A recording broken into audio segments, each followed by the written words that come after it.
ये है talks news network और आप देख रहे हैं पॉलिटॉक्स, राजनीति का कच्चा चिट्ठा। नेशनल हेराल्ड केस में कांग्रेस अध्यक्ष सोनिया गांधी से की जा रही ईडी की पूछताछ को लेकर देश भर में कांग्रेस कार्यकर्ता सड़कों पर है। फिलहाल सोनिया गांधी से आज की पूछताछ पूरी हो चुकी है और अगले चरण की पूछताछ के लिए ईडी ने सोनिया को 25 जुलाई को समन भेजा है। सूत्रों के मुताबिक ईडी के अधिकारियों ने पहले चरण में कांग्रेस अध्यक्ष सोनिया गांधी से उनकी सेहत के बारे में जाना और कुछ आम सवाल पूछे। सोनिया गांधी से पूरी पूछताछ को कैमरे में भी रिकॉर्ड किया जा रहा है। वहीं इसे लेकर कांग्रेस के दिग्गज नेताओं ने एआईसीसी मुख्यालय में प्रेस कॉन्फ्रेंस कर केंद्र पर जोरदार निशाना साधा। राजस्थान के मुख्यमंत्री अशोक गहलोत ने कहा कि उदयपुर डिक्लेरेशन, जिसमें पदयात्रा के प्रोग्राम भी थे, 2 अक्टूबर से भारत जोड़ो अभियान था। डिक्लेरेशन के अंदर जो भावना प्रकट हुई है देशवासियों के सामने कांग्रेस की, उससे मोदी जी अमित शाह चिंतित हो गए। उसी दिन से तय कर लिया और इमीडिएटली नोटिस दिए गए सोनिया जी को, राहुल जी को। आपको बता दें, नेशनल हेराल्ड केस में सोनिया गांधी से आज की पूछताछ समाप्त हो चुकी है। सोनिया गांधी से अब ईडी आगामी 25 जुलाई को पूछताछ करेगी। सूत्रों का कहना है कि ईडी ने सोनिया गांधी के स्वास्थ्य का ध्यान रखते हुए 50 सवालों की एक सूची तैयार की है। सोनिया गांधी से पहले चरण की पूछताछ के दौरान मनी लॉन्ड्रिंग मामले में केंद्रीय जांच एजेंसी की तरफ से सोनिया गांधी से 10 जनपद पर हुई बैठक को लेकर सवाल किए गए हैं। उनसे पूछा गया कि यंग इंडिया बनाओ का आइडिया किसका था, आरंभिक बैठक कहां हुई और आप कितनी बैठकों में शामिल हुई थी, क्या इसकी कोई बैठक 10 जनपद पर भी हुई थी, क्या यह पूरा मामला पहले से ही पूर्व निर्धारित था, क्योंकि यंग इंडिया, एजीएल और कांग्रेस तीनों के मुख्य कर्ता धर्ता आप ही हो। वहीं कांग्रेस अध्यक्षा से ईडी की पूछताछ को लेकर देश भर में कांग्रेस पार्टी विरोध प्रदर्शन कर रही है। वहीं दिल्ली में कांग्रेस के कई सांसदों एवं दिग्गज नेताओं को दिल्ली पुलिस ने हिरासत में ले लिया है। हालांकि सोनिया से पहले दिन की पूछताछ के बाद हिरासत में लिए गए राजस्थान के मुख्यमंत्री अशोक गहलोत एवं पूर्व मुख्यमंत्री सचिन पायलट के अलावा कई नेताओं को छोड़ दिया गया है। पुलिस द्वारा हिरासत में लिए जाने से पहले सीएम गहलोत ने कांग्रेस मुख्यालय पर आयोजित की गई प्रेस कॉन्फ्रेंस के दौरान बीजेपी पर जमकर निशाना साधा। मुख्यमंत्री अशोक गहलोत ने कहा कि आज सोनिया गांधी जी को बुलाया, जिसके बारे में पूरा मुल्क जानता है कि वो एक ऐसी नेता है जिसने पूरे देश का दिल जीता है। जिस रूप में उन्होंने यूपीए का गठन किया, फील गुड और इंडिया साइनिंग के नारों को हराया, जो कि आर्टिफिशियल थे, जिसने डॉक्टर मनमोहन सिंह जी को प्रधानमंत्री बनाया। प्रधानमंत्री पद कोई छोड़ सकता है क्या? सीएम गहलोत ने पत्रकार वार्ता को संबोधित करते हुए कहा है कि इनके जिंदगी में एक तरफ तो भारतीय संस्कार संस्कृति उन्होंने आत्मसात की, क्या क्या बातें उनके बारे में नहीं कही जा रही थी जब राजीव जी की शहादत हो गई थी। और जिस महिला नेता के रूप में उन्होंने देखा है, एक पारिवारिक महिला के रूप में भी, कि उनके हाथों में इंदिरा गांधी जी की शहादत हुई, जो एक महान नेता थी देश की। बांग्लादेश जिस रूप में बना उस जमाने के अंदर, पाकिस्तान के 2 टुकड़े हो गए। दुनिया के इतिहास में ऐसा कहीं नहीं सुना होगा कि 90,000 सैनिकों को, अधिकारियों को सरेंडर करवा दिया हो एक मुल्क के, जो हमारा दुश्मन मुल्क है,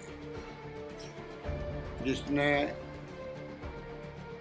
इंदिरा गांधी ने हरित क्रांति करी, गरीबी हटाओ की बात करी, सब कुछ किया देश के लिए। वो शहादत हो गई और देश को एक अखंड रखा। राजीव गांधी शहीद हो गए, उनके पति थे, उनकी सास शहीद हो गई देश के लिए, उनके पति शहीद हो गए देश के लिए। इस सरकार को इतनी भी शर्म नहीं आती है कि आप किस महिला को किस रूप में आप व्यवहार कर रहे हैं। ईडी वाले उनके घर जाके बयान दे सकते थे,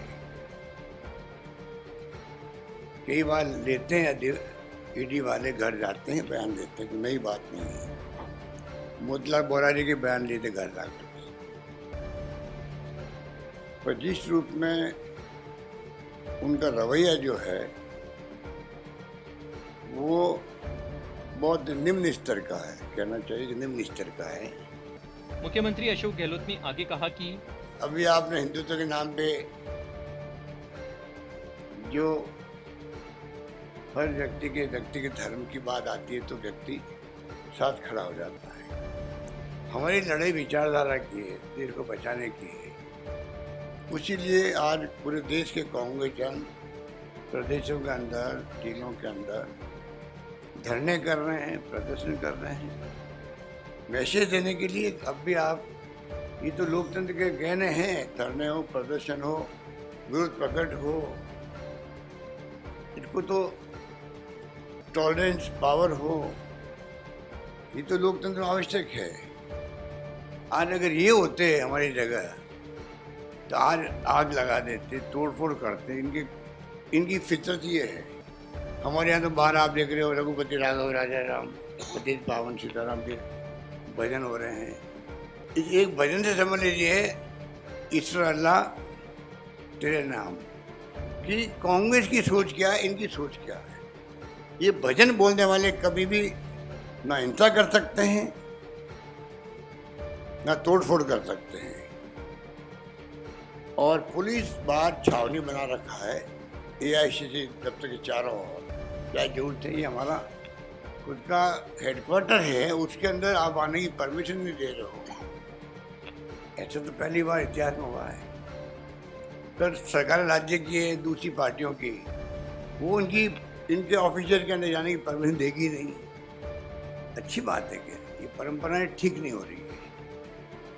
इसलिए मैं कहना चाहूँगा जो बेरोजगारी है, महंगाई है, आर्थिक स्थिति डावाडोल है, 80 रुपये क्रॉस कर गया है डॉलर, ये चिंता का विषय होना चाहिए। जो चुनौतियाँ देश के सामने हैं, डोकलाम की है या और कोई है, पूरे विपक्ष को बुला के बातचीत करनी चाहिए। कोई दुश्मन तो होते नहीं राजनीति के अंदर, ना होना चाहिए, पर ये दुश्मन मानते हम लोगों को।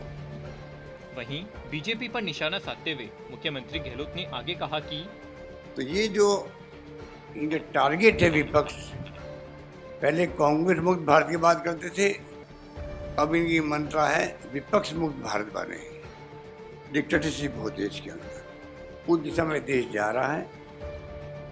हर देशवासी को चिंता होनी चाहिए।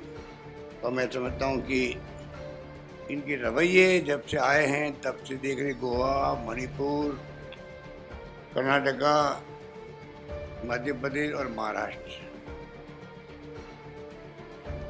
ईडी इनका बहुत बड़ा डेमोक्रेसी में हथियार हो गया सरकारों को गिराने का।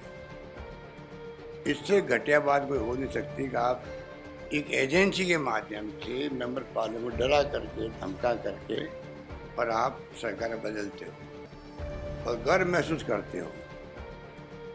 इनकी अंतरात्मा पता नहीं गर्व महसूस करती होगी, शर्म महसूस करती होगी, वो तो मैं उनको पूछ नहीं सकता।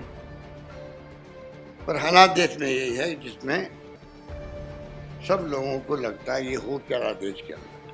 पॉलिटॉक्स ब्यूरो, दिल्ली। ये है टॉक्स न्यूज नेटवर्क और आप देख रहे हैं पॉलिटॉक्स, राजनीति का कच्चा चिट्ठा।